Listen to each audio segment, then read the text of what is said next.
نحمده ونستعينه ونستغفره ونعوذ بالله من شرور أنفسنا وسيئات أعمالنا من يهده الله فلا مضل له ومن يضلل فلا هادي له أشهد أن لا إله إلا الله وحده لا شريك له وأشهد أن محمدا عبده ورسوله الذي لا رسول ولا نبي بعده يا أيها الذين آمنوا اتقوا الله حق تقاته ولا تموتن إلا وأنتم مسلمون أما بعد. Bapak dan Ibu kaum muslimin dan kaum muslimat yang dirahmati Allah Subhanahu wa taala. Alhamdulillah, puji dan syukur senantiasa kita sampaikan kepada Allah Subhanahu wa taala. Salawat beserta salam kita sampaikan kepada Rasulullah sallallahu alaihi wasallam dan juga kepada keluarga beliau, para sahabatnya serta orang-orang mukmin yang senantiasa mengikuti beliau sampai hari kiamat nantinya. Pada malam hari ini kita melanjutkan pembahasan dari tafsir surah Al-Isra, dimulai dari ayat yang ke-80. Allah Subhanahu wa taala berfirman, A'udzubillahi minasyaitonirrajim. Wa qur rabbi adkhilni mudkhala sidqin wa akhrijni mukhraja sidqin waj'al li min ladunka sultanan nasira. Allah SWT mengatakan, dan katakanlah wahai Muhammad, wahai Rabbku, masukkanlah aku ke tempat masuk yang baik atau yang benar, dan juga keluarkanlah aku dari tempat keluar yang benar atau yang baik, dan jadikanlah bagiku dari sisimu sultanan nasira, yaitu kekuasaan atau kekuatan yang nasira, yang mendapatkan pertolongan. Bapak dan Ibu yang dirahmati Allah Subhanahu wa taala, ayat ini masih berhubungan dengan ayat sebelumnya, di mana Allah Subhanahu wa taala menceritakan Nabi sallallahu alaihi wasallam itu mendapatkan tekanan, intimidasi dari orang-orang kafir Quraisy, di mana Allah SWT mengatakan dalam ayat yang ke-73, wa inkadu, atau ayat yang ke-76, wa inkadu la yastafizzunaka minal ardh liyukhrijuka minha. Maksudnya mereka, orang-orang kafir Quraisy, ingin atau bahkan hampir saja mengeluarkan engkau dari Mekah, mengusir. Di mana Rasulullah SAW ketika berdakwah menghadapi tekanan, menghadapi tantangan dan rintangan, maka Allah SWT menyuruh Nabi SAW untuk melakukan beberapa hal. Yang pertama adalah salat, sebagaimana ayat sebelumnya. Allah SWT katakan aqimis shalah lidulukis syams, yaitu ketika mendapatkan tantangan, rintangan dalam berdakwah, maka kembali kepada Allah SWT, yaitu dengan salat, di mana salat adalah penolong. Wasta'inu bis sabri was shalah, kata Allah SWT, dan memohon pertolongan dengan sabar dan salat. Maka Allah SWT menyuruh Nabi untuk mendirikan salat yang 5 waktu, kemudian juga melakukan salat malam atau tahajud. Ini adalah solusi menghadapi tantangan atau menghadapi berbagai macam tekanan.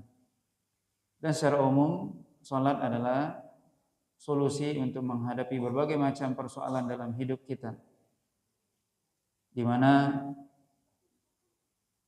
dikatakan bahwasanya Rasulullah SAW idza hadabahu amrun laja ila shalah, bahwasanya Nabi ketika mendapatkan suatu hal yang berat, maka beliau salat. Maka salat itu adalah solusi, di mana seseorang mengadukan keluh kesahnya kepada Allah SWT sang pencipta. Seorang menghadapi berbagai macam kesulitan dalam hidup, baik urusan dunia ataupun urusan agamanya, maka dia mengadu kepada Allah SWT yang menciptakan, yang memiliki segala macam solusi. Kemudian juga dalam ayat yang ke-80 Allah SWT menyuruh Nabi SAW untuk senantiasa berdoa. Di sini berdoa. Waqul, dan katakanlah wahai Muhammad, Rabbi, wahai Rabbku, adkhilni, masukkanlah aku ke mudkhalan, tempat masuk, sidqin, yang benar atau yang baik. Maksudnya di sini adalah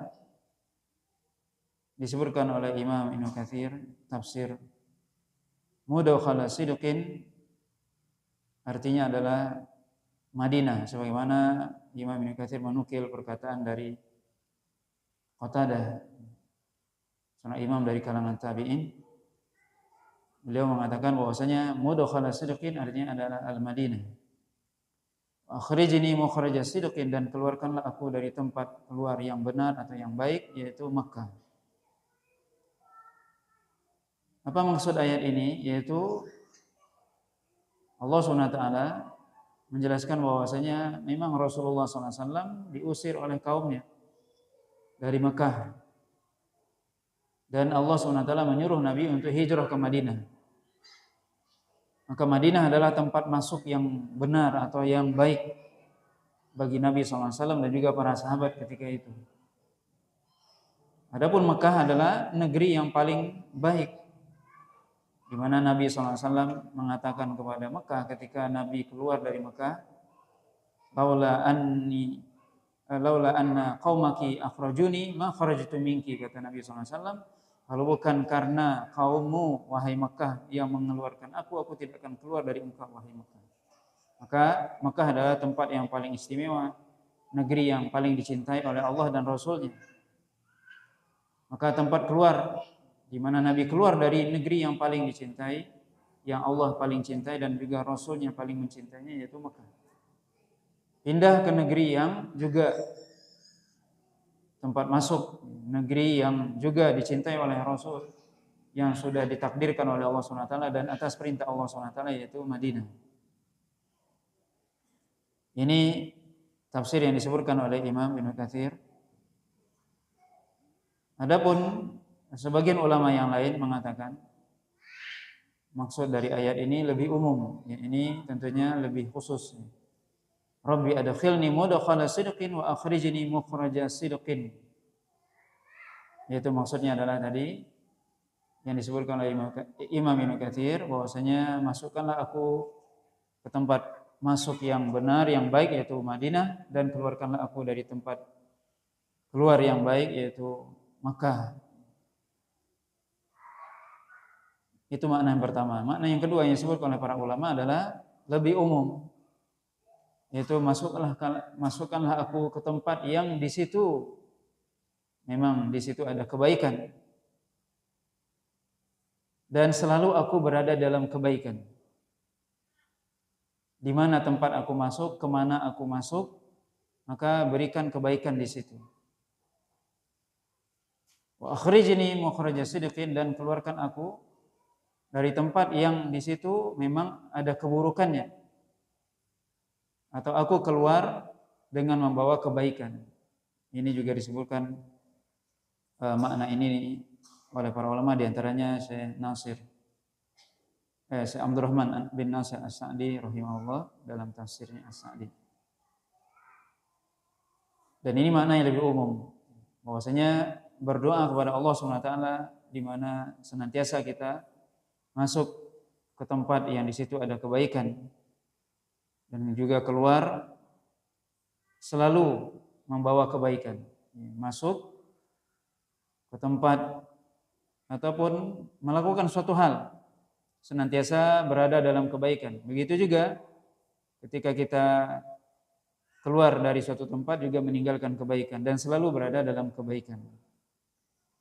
Kemudian Allah SWT mengatakan, waja'al li min ladunka sultanan nasira, dan jadikan bagiku min ladunka dari sisimu sultanan nasira. Sultanan nasira di sini Imam Ibnu Katsir membawakan perkataan Imam Mujahid, seorang tabi'in juga, di mana artinya adalah sultanan nasira artinya adalah hujjah al-bayyinah, hujjah yang kuat.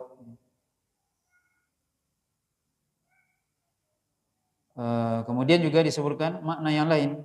Sultanan nasira, Imam Hasan Al-Basri, yang juga imam dari kalangan tabi'in, mengatakan bahwasanya waja'ali min ladunka sultanan nasira, ini adalah sebagai janji kepada Allah atau janji Allah SWT kepada Rasulullah bahwasanya Allah SWT akan menghancurkan dua kerajaan besar ketika itu, yaitu kerajaan Romawi dan Persia.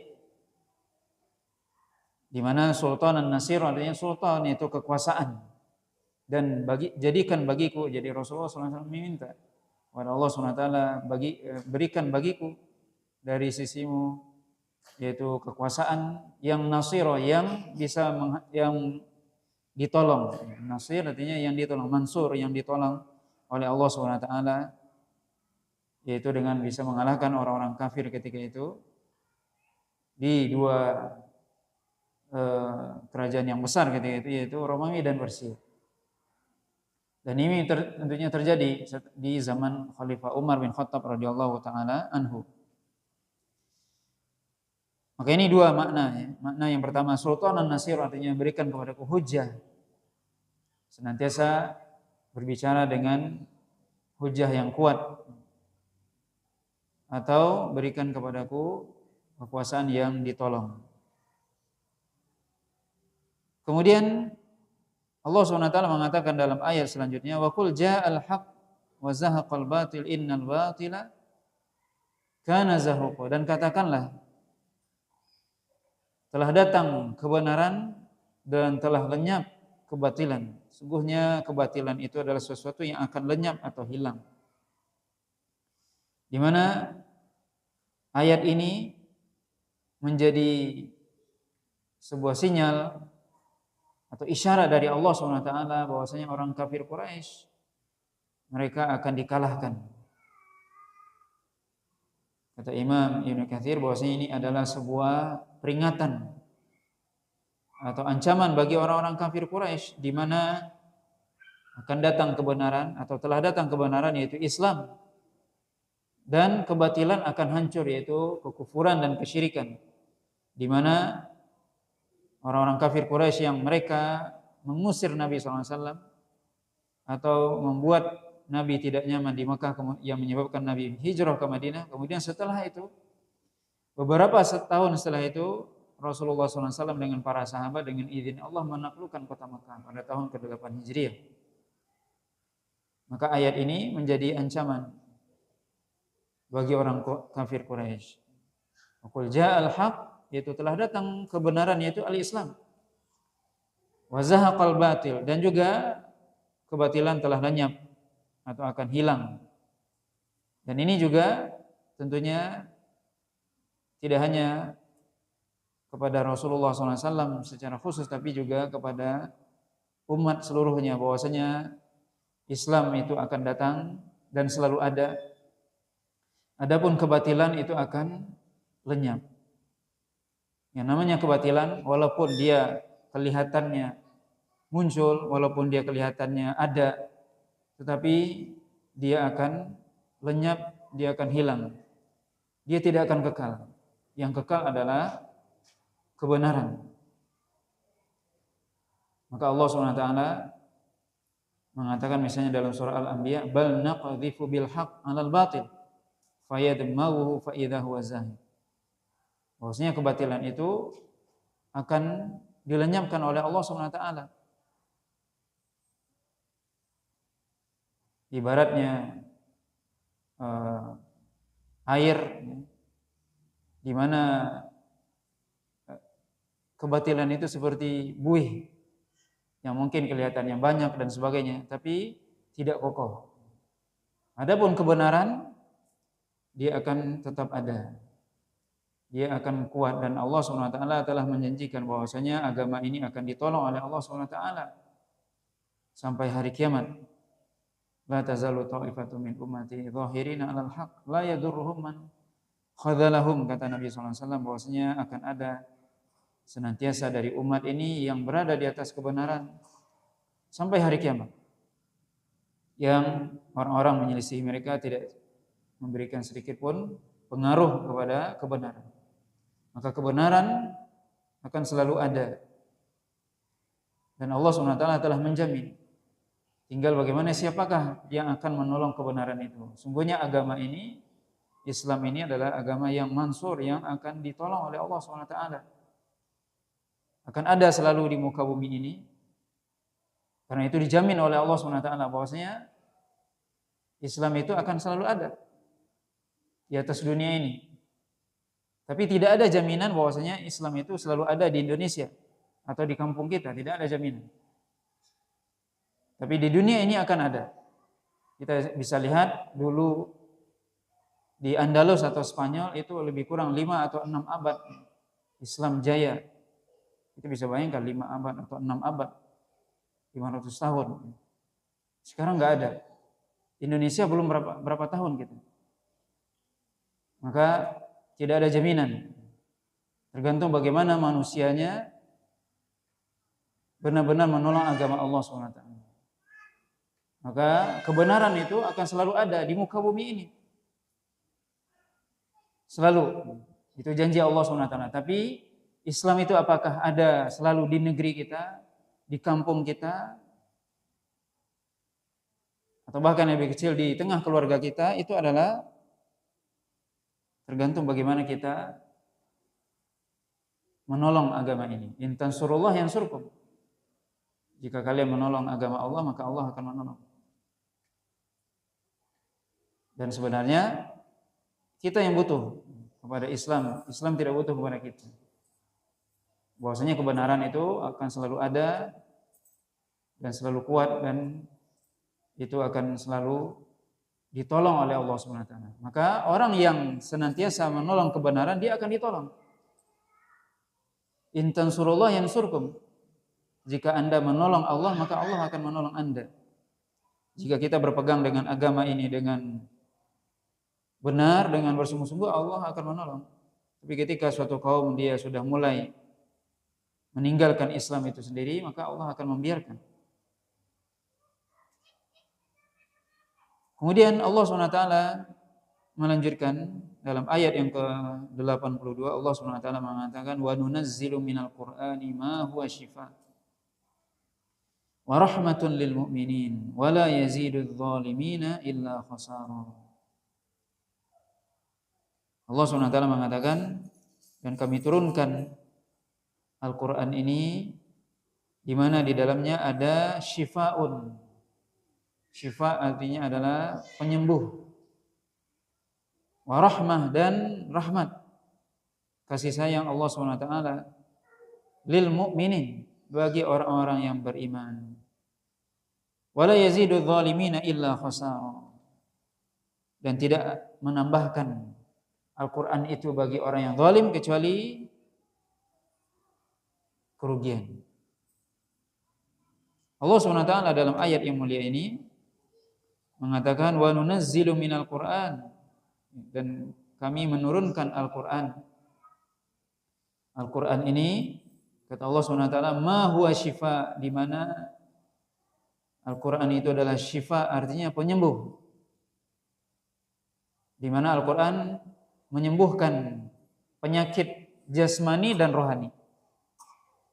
Penyakit jasmani, Al-Qur'an bisa menyembuhkan, di mana dalam hadis yang disebutkan bahwasanya seorang kepala suku yang didatangi oleh sebagian para sahabat yang dia disengat hewan berbisa. Kemudian salah seorang sahabat membacakan surah Al-Fatihah kepada kepala suku tersebut, maka dengan izin Allah itu orang tersebut sembuh, seolah-olah tidak ada sengatan. Ini penyakit secara zahir, penyakit jasmani, di mana Al-Quran adalah penyembuh. Dan juga tentunya Al-Quran penyembuh penyakit batin, dan itu adalah asal, itu adalah yang paling utama, di mana Al-Quran menyembuhkan penyakit dari jiwa manusia, di mana jiwa manusia itu ada dua penyakit yang paling besar yang disebutkan oleh para ulama, yaitu penyakit syahwat dan syubhat. Dua penyakit itu bisa disembuhkan dengan Al-Quran. Penyakit syahwat dan penyakit syubhat. Syahwat, di mana itu keinginan yang bertentangan dengan perintah Allah Subhanahu wa taala, maka itu bisa disembuhkan dengan Al-Quran. Bagaimana seorang membaca ayat-ayat yang berkaitan dengan surga dan neraka, hari kiamat, itu akan menyembuhkan penyakit syahwat.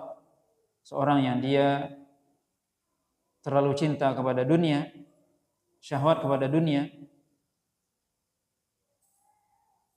maka penyembuhnya adalah dia membaca ayat-ayat yang berkaitan dengan akhirat, yang berkaitan dengan hari kiamat, yang berkaitan dengan surga dan neraka, yang itu akan menyembuhkan. Yang dia mungkin beranggapan bahwasanya dunia ini adalah segalanya, sehingga dia mencintai dunia itu dengan berlebihan. Maka ketika dia membaca ayat-ayat yang berkaitan dengan hakikat dunia, yang Allah SWT mencela dunia dalam Al-Quran, dan membaca ayat-ayat yang berkaitan dengan akhirat, yang itu adalah kehidupan yang sebenarnya, atau dia membaca tentang siksaan neraka, tentang dahsyatnya hari kiamat, maka tentunya orang itu akan bisa mendapatkan kesembuhan dengan membaca ayat-ayat tersebut. Adapun penyakit syubhat, penyakit yang di situ adalah pemikiran-pemikiran yang menyimpang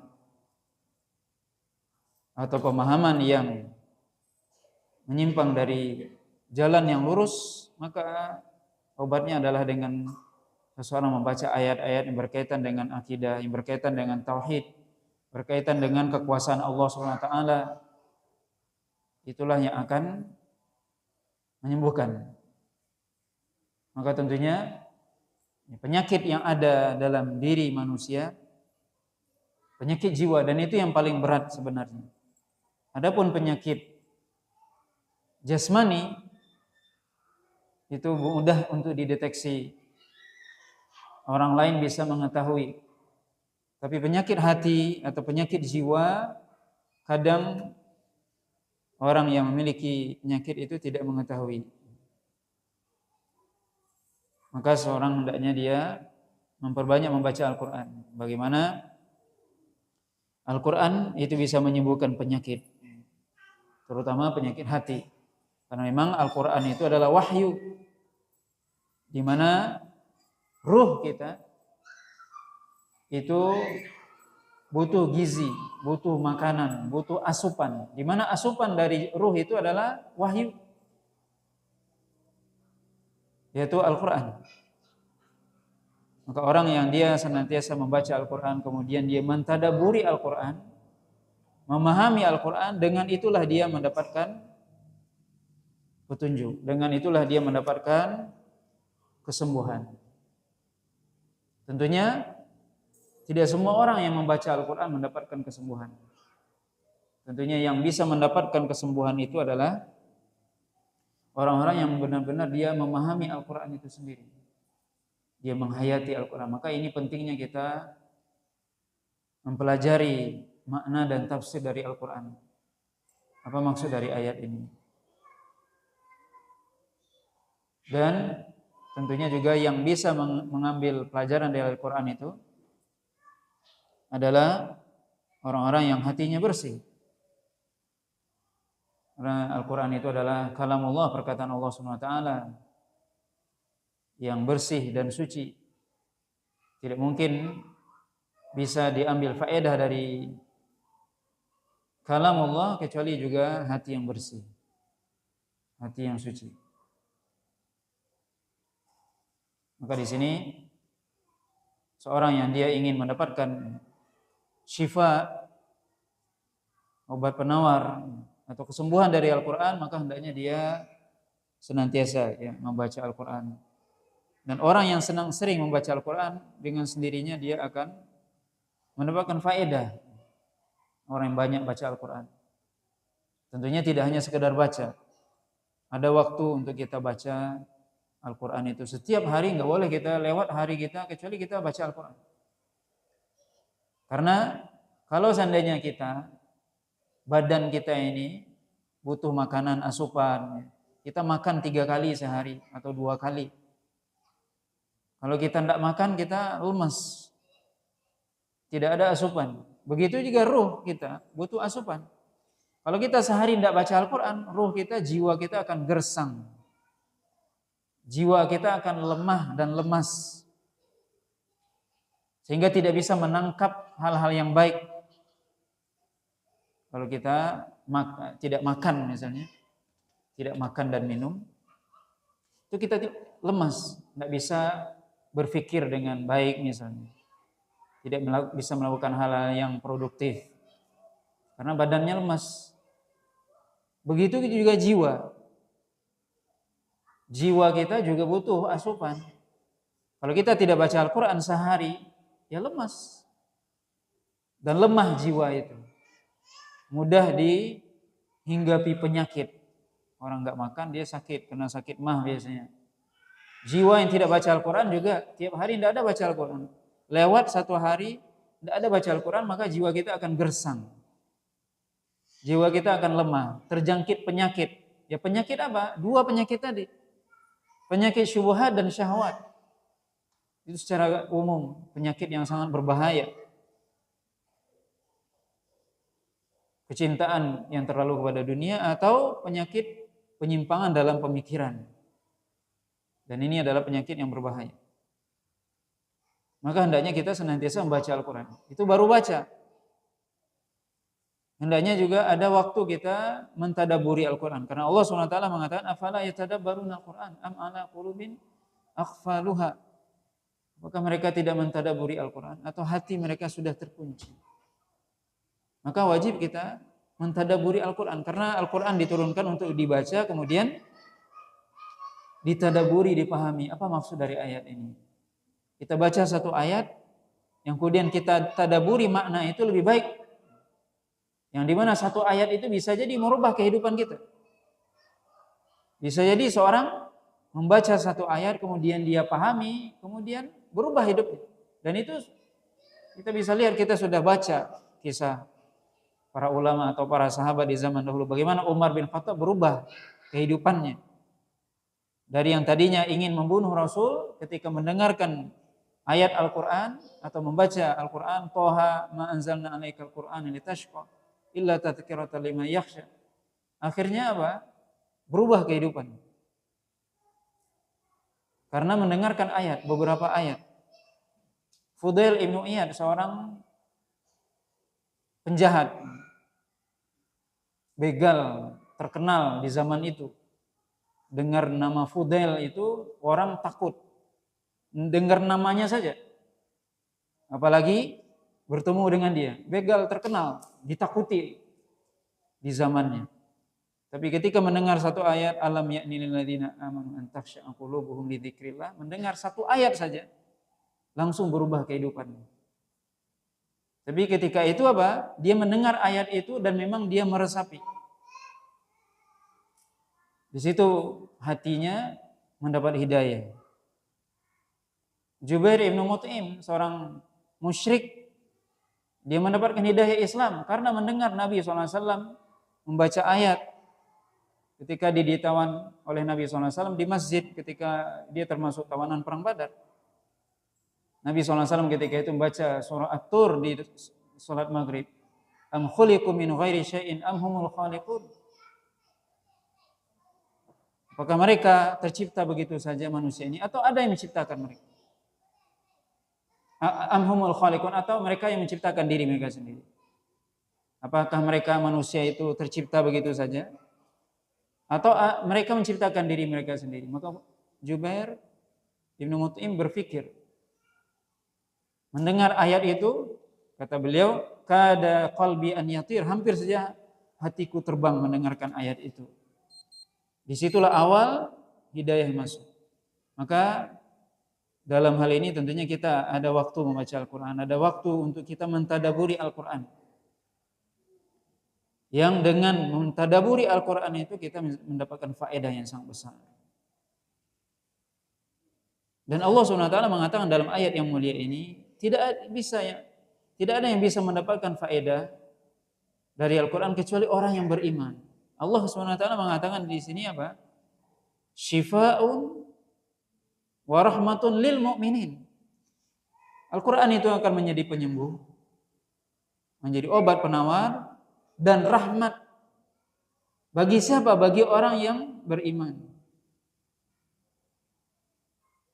Berarti kalau orang tidak beriman, tidak. Maka orang yang beriman bertambah imannya. Ketika wa idza tuliyat alaihim ayatuhu zadatuhum iman. Jika dibacakan kepada mereka ayat, bertambah imannya. Maka di sini bisa kita lihat bagaimana Al-Quran adalah syifa, penyembuh. Baik penyakit jasmani, apalagi penyakit rohani atau penyakit jiwa, penyakit dari hati kita. Di mana hati ini tentunya bisa kotor, sebagaimana jasmani kita bisa kotor. Sebagaimana jasmani juga bisa terjangkit penyakit, begitu juga hati bisa terjangkit penyakit dengan berbagai macam penyakit, dan bahkan penyakit hati lebih banyak dan lebih berbahaya dan lebih dahsyat jika dibandingkan dengan penyakit jasmani. Jasmani apa penyakitnya? Sakit kepala, sakit gigi, penyakit gatal kulit itu ringan jika dibandingkan dengan penyakit jiwa. Penyakit hati yang sangat berbahaya, karena hati adalah penggerak dalam kehidupan. Yang kalau hati sakit, maka seseorang tidak bisa melakukan apapun yang baik. Tapi ketika hati itu bersih, jauh dari penyakit, maka yang lain akan mengikut anggota tubuhnya. Kata Allah SWT, wa nunazzilu minal Qur'an ma huwa syifa wa rahmatul lil mu'minin. Dan kami turunkan Al-Qur'an ini. Ini Allah SWT, salah satu tujuan Allah SWT menurunkan Al-Quran. Salah satu faedah. Ini salah satu faedah Allah SWT menurunkan Al-Quran, di mana Al-Quran ini menjadi obat bagi manusia. Allah SWT tahu ketika Allah menciptakan manusia ini butuh, akan terjangkit penyakit. Maka Allah SWT menurunkan obatnya, menurunkan penyembuhnya, yaitu Al-Quran. Dan rahmat, ya. Al-Quran itu adalah rahmat. Di dalamnya ada kebaikan, rahmat, kasih sayang. Dan seorang yang semakin dia membaca Al-Quran, semakin dia memahami Al-Quran, dia akan semakin rahmat, kasih sayang kepada makhluk. Semakin dekat orang dengan Al-Quran, semakin bersih hatinya, semakin dia juga memiliki sifat rahmat. Wala yazidu dzalimina illa khasara. Dan tidak ada bagi Al-Quran, bagi orang-orang yang zalim, orang-orang yang zalim yang mereka sudah mengetahui Al-Quran tapi dia tidak mengamalkan, atau orang-orang yang mereka kufur, berpaling dari Al-Quran, kecuali Al-Quran itu menambahkan bagi mereka kerugian. Adapun orang yang beriman, Al-Quran diturunkan itu menambah iman. Bertambah iman, bertambah ketaatan kepada Allah SWT. Semakin seorang itu dia membaca Al-Quran, semakin dia mentadabburi Al-Quran, semakin dia tunduk kepada Allah SWT. Itu menunjukkan bahwasanya Al-Quran itu memberikan faedah buat dia. Tapi orang-orang yang zalim, baik itu dia menzalimi dirinya sendiri, maka tidak bertambah kecuali kerugian. Ada juga orang yang dia membaca Al-Quran tapi dia semakin jauh dari Al-Quran. Al-Quran hanya sekedar dibaca tapi tidak diamalkan. Al-Quran hanya sebagai rutinitas, atau dibaca ketika acara-acara tertentu. Tetapi tidak pernah direnungkan apa maksudnya. Tidak pernah dipelajari. Maka ini kewajiban kita ya, sebagai seorang muslim. Bagaimana kita sebagai seorang mukmin, seorang muslim tidak mempelajari Al-Qur'an, yang mana Al-Qur'an itu adalah sebagai petunjuk. Hudan linnas, hudan lil muttaqin, petunjuk bagi orang manusia, petunjuk bagi orang bertakwa. Bagaimana bisa kita mendapatkan petunjuk kalau kita tidak mempelajarinya? Ini sangat penting. Kita mempelajari Al-Qur'an. Dan kalau kita baca bagaimana para ulama terdahulu, para sahabat, bagaimana mereka membaca Al-Qur'an, bagaimana mereka mempelajari Al-Qur'an. Ya, dekat dengan Al-Qur'an. Ini sangat penting. Tidak hanya sekedar baca atau menghafal, tapi lebih dari itu bagaimana dia menghayati dan mentadaburi Al-Qur'an untuk diamalkan. Makanya Imam Ibnul Qayyim ketika berbicara tentang firman Allah SWT dalam surah Al-Furqan, di mana ya laita qaumi ittakhadhu hadzal qur'ana mahjura, yaitu Rasul mengatakan, maqala Rasul ya bahwasanya umat ini menjadikan Al-Qur'an itu sesuatu yang mahjur. Mahjur itu artinya sesuatu yang ditinggalkan. Ditinggalkan dari sisi apa?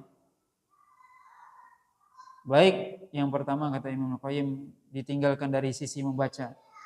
Betapa banyak orang di zaman sekarang dia mengaku muslim tapi dia tidak pernah baca Al-Qur'an.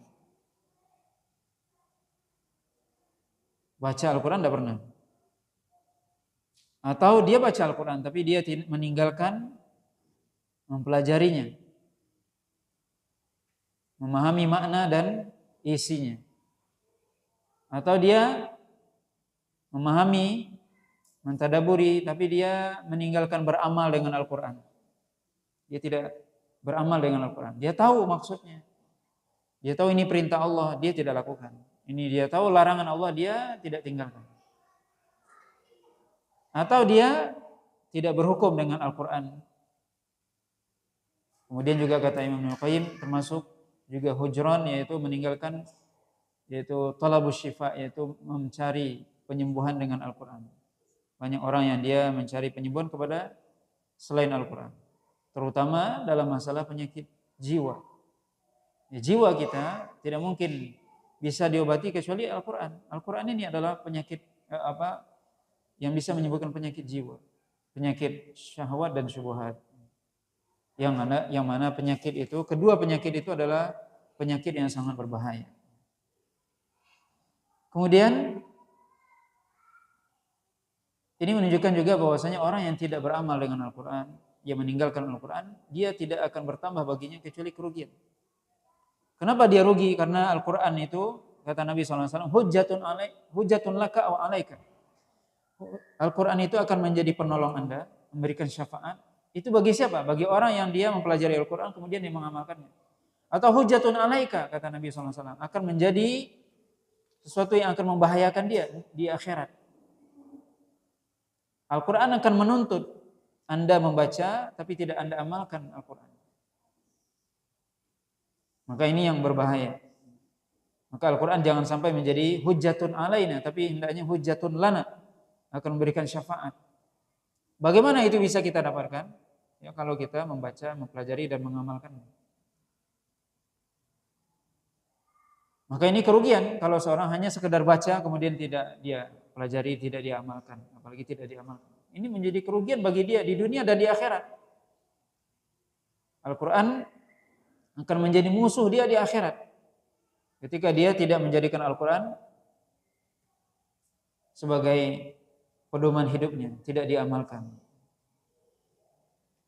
Kemudian ayat selanjutnya Allah SWT mengatakan dan menyebutkan tentang sifat manusia. Allah SWT mengatakan, wa idza an'amna 'alal insani a'rada wa na'a bi janibihi wa idza masahu syarru kana ya'usa. Manusia, kata Allah SWT, jika kami berikan kepada manusia tersebut nikmat, a'rada, maka manusia itu berpaling, dari ketaatan kepada Allah Subhanahu wa taala. Wa na'a bi janibi, na'a artinya menjauh dari Allah Subhanahu wa taala, menjauh dari ketaatan kepada Allah Subhanahu wa taala. Sebagian mengatakan sombong. Wa na'a bi janibi, ya sombong kepada Allah, tidak mau taat kepada Allah Subhanahu wa taala. Ini sifat manusia. Ketika diberikan nikmat oleh Allah Subhanahu wa taala, yang mestinya dia bersyukur, dia justru berpaling dari Allah Subhanahu wa taala dan menjauh dari Allah Subhanahu wa taala, jauh dari ketaatan. Semakin diberikan nikmat dunia, dia sibuk dengan dunia. Bukan malah dunia itu yang akan membantunya untuk mendekatkan diri kepada Allah, tapi dia justru dunia itu yang memperbudaknya. Sehingga dia jauh dari Allah Subhanahu wa taala. Ini sifat manusia. Wa idza massahu syarru kana ya'usa. Kalau ditimpakan kepada dia sesuatu yang buruk, penyakit, musibah, maka dia berputus asa. Nauzubillah, itulah manusia. Kalau diberikan nikmat, lupa diri, lupa daratan, sombong. Seolah-olah Allah SWT tidak pernah membantu. Seolah-olah itu adalah karena keberhasilan dia sendiri, kehebatan dia berusaha sehingga dia mendapatkan dunia. Sibuk dengan dunia, jauh dari Allah SWT, tidak tunduk kepada Allah SWT. Tapi kalau diberikan keburukan, musibah, penyakit, dia segera berputus asa, cepat dia berputus asa. Seolah-olah Allah SWT tidak bisa memberikan kesembuhan, mengangkatkan musibahnya. Maka tentunya ini adalah sifat yang buruk.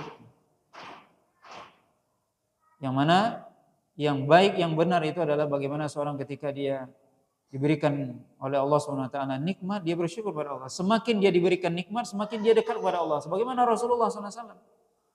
Semakin diampuni oleh Allah SWT dosanya, maka semakin beliau banyak beribadah kepada Allah SWT.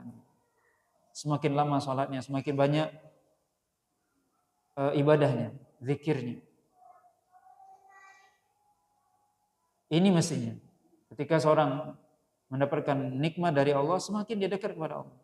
Kalau diberikan penyakit, diberikan ujian, cobaan, maka bersabar. Begitu seharusnya seorang mukmin. Kata Nabi, ajaban li amri mu'min. Idza asabathu sarra syakar wa idza asabathu dharra sabar. Orang mukmin itu seharusnya, kata Nabi SAW, kalau diberikan kebaikan dia bersyukur. Kalau dia mendapatkan atau ditakdirkan keburukan, dia bersabar. Begitu seharusnya orang mukmin. Tapi orang-orang yang tidak beriman itu sebaliknya. Kebanyakan manusia, orang-orang yang tidak beriman kepada Allah, kalau diberikan nikmat dia jauh, semakin jauh dari Allah SWT. Kalau diberikan penyakit, keburukan, dia berputus asa. Nauzubillah. Allah SWT mengatakan dalam ayat selanjutnya, Qul kullu ya'malu ala syakilati farabbukum a'lamu biman huwa ahda sabila. Allah SWT mengatakan, katakanlah wahai Muhammad, kullun, bahwasanya semua orang ya'mal, ya, bekerja, berbuat, beramal ala syakilatihi. Ala syakilatihi, sebutkan di antara maknanya adalah kata Imam Mujahid, ala hidatihi, ala tabiatihi, sesuai dengan tabiat, sesuai dengan nalurinya. Kul kullu ya'malu ala syakilatihi, bahwasanya katakanlah bahwasanya semua orang itu beramal, bekerja, berusaha sesuai dengan tabiatnya. Kata Imam Qatadah, sesuai dengan niatnya, sesuai dengan agamanya, sesuai dengan pemahamannya. Farabbukum a'lamu biman huwa ahda sabila. Maka Rabb kalian lebih tahu siapakah yang lebih lurus jalannya, yaitu yang lebih mendapatkan petunjuk. Maka Allah SWT dalam ayat ini menjelaskan bahwasanya seorang itu akan beramal atau berbuat sesuai dengan agamanya, sesuai dengan tabiatnya, sesuai dengan niatnya. Seorang ketika dia niatnya baik, dia akan beramal yang baik. Seorang ketika agamanya baik, dia akan beramal yang baik. Sebaliknya, ketika seorang niatnya buruk, amalannya buruk. Begitu juga seorang ketika agamanya buruk, niatnya buruk, ya begitu juga dia amalannya buruk.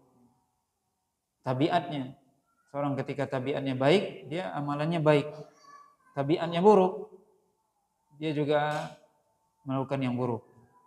Maka Allah SWT yang lebih tahu siapa yang dia lebih lurus jalannya. Di sini kita bisa ambil faedah bahwasanya ya seorang beramal sesuai dengan agamanya, sesuai dengan niatnya, maka hendaknya kita meniatkan yang baik. Bahwasanya orang yang dia meniatkan yang baik, maka amalannya akan baik. Tapi seorang ketika dia meniatkan yang buruk, maka amalannya buruk. Kemudian juga faedah dari ayat ini bahwasanya Allah SWT yang lebih tahu siapa yang berhak untuk diberikan hidayah, siapa yang berhak untuk jalannya lurus. Seorang ketika niatnya baik, maka bisa jadi dia akan mendapatkan petunjuk dari Allah SWT. Maka kita bisa lihat bagaimana orang-orang yang ada sebagian orang yang dia mungkin melakukan amal buruk, tetapi dilakukan karena terpaksa dan sebagainya. Tapi niatnya benar sebenarnya. Maka Allah SWT bisa jadi memberikan petunjuk. Farabbukum a'lamu biman huwa ahda sabila. Maka Allah SWT lebih tahu siapa yang lebih lurus jalannya. Tentunya seorang mukmin yang dia senantiasa meminta petunjuk kepada Allah SWT, ya dialah yang akan mendapatkan jalan yang lurus. Dan ini juga menunjukkan bahwasanya hidayah itu taufik dari Allah SWT. Allah yang lebih tahu siapa yang berhak untuk diberikan hidayah. Maka ketika kita diberikan hidayah oleh Allah, wajib kita bersyukur. Bahwasanya hidayah itu adalah pemberian dari Allah. Bukan semata-mata karena usaha kita, tidak. Hidayah adalah anugerah dari Allah SWT. Pemberian dari Allah SWT. Maka wajib kita bersyukur dengan menjaga hidayah tersebut. Ya, jangan sampai kita sudah diberikan hidayah oleh Allah SWT kemudian kita tinggalkan hidayah tersebut sehingga kita naudzubillah akan jauh dari hidayah atau dicabut hidayah itu, dan ini yang paling berbahaya. Ya, ada sebagian orang yang dia sudah mendapatkan hidayah tapi justru dia meninggalkan hidayah itu kemudian dicabut oleh Allah hidayah. Maka Allah SWT ketika memberikan hidayah kepada seorang hamba, hendaknya dia bersyukur, ya, menjaga hidayah, karena hidayah itu sangat mahal. Dan Allah SWT ya lebih tahu siapa yang akan Allah berikan hidayah. Ini juga menunjukkan bahwasanya hidayah itu hak Allah SWT. Kita bisa lihat bagaimana Rasulullah SAW berdakwah. Nabi ingin pamannya Abu Thalib itu mendapatkan hidayah. Tapi Allah SWT lebih tahu. Allah SWT memiliki hikmah. Maka Abu Thalib tidak dapat hidayah. Ini menunjukkan ya bahwasanya hidayah itu adalah suatu hal yang sangat mahal yang wajib kita bersyukur dan menjaga hidayah tersebut. Nah, wallahu ta'ala alam. Mungkin ini beberapa ayat yang bisa kita baca pada malam hari ini. Sini ada pertanyaan, bagaimana hukumnya untuk wanita haid membaca Al-Qur'an? Saya pernah dengar wanita haid tidak boleh pegang Al-Qur'an, hanya boleh baca dari hafalan saja. Ya, wanita yang haid membaca Al-Quran itu hukumnya bagaimana? Memang ini persoalan yang berbeda pendapat para ulama. Ya, ulama 4 mazhab mengatakan apa? Jumhur para ulama itu mengatakan memang wanita dilarang memegang mushaf ya, ketika dia haid. Itu mayoritas ya, para ulama 4 mazhab melarang wanita memegang mushaf Al-Quran. Sebagian ulama ya, tentunya dalilnya diantaranya apa?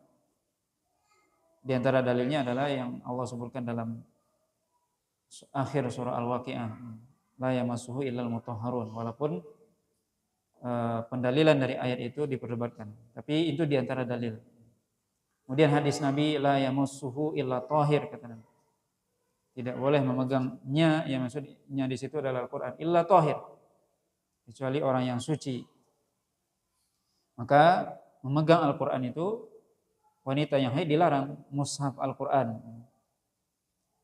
Sebagian lagi mengatakan boleh, sebagian kecil para ulama. Tetapi sepakat para ulama bahwasanya mayoritas para ulama, bukan semua, mayoritas para ulama membolehkan wanita membaca Al-Quran dari hafalannya. Itu dibolehkan. Jika seorang wanita dia haid, ya tentunya haid itu lama, maka dia ingin membaca Al-Quran setiap hari, maka dia baca dari hafalannya. Itu yang lebih selamat. Maka dia boleh murojaah hafalannya, dia baca hafalannya. Sebagian ulama lagi mengatakan boleh dia pegang Al-Quran tapi dia tidak langsung, ya, dia pakai alas. Atau sebagian ulama di zaman sekarang boleh dia baca lewat HP misalnya, karena HP bukan mushaf.